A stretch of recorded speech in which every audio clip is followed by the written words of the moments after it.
वाल्मिक कराड सहित धनंजय मुंडेंना खुले नडणाऱ्या सुरेश धस यांचा इतिहास सोपा नाहीये।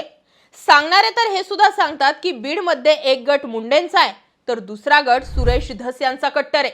अगदी गोपीनाथ मुंडेंपासून त्यांचा या मुंडे घराण्याला विरोध असल्याचं दिसून आलं।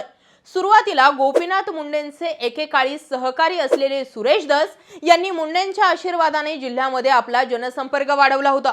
भाजपाच्या तिकिटावर 2 वेळा आमदार राहिलेल्या धस यांचे नंतरच्या काळामध्ये गोपीनाथ मुंडे यांच्यासोबत मतभेद झाले।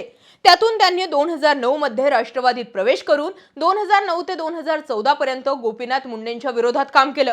2014 ला मुंडेंचा अकस्मात मृत्यू झाल्यानंतर धस यांनी पंकजा मुंडेंविरुद्धचा आपला संघर्ष सुरूच ठेवला। 2019 ला पंकजा मुंडे यांचा विधानसभेत पराभव झाल्यानंतर धस यांनी भाजपशी पुन्हा जवळीक साधत नंतर भाजपमध्ये पक्षप्रवेश करून घेतला।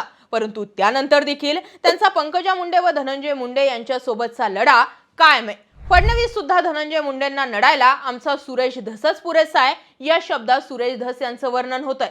तुम्हीच सांगा, बीड मध्ये मुंडे गट की धस गट, नेमकी कट्टर कोण आणि पुरून कोण कुणाला उरलाय? कॉमेंट करा।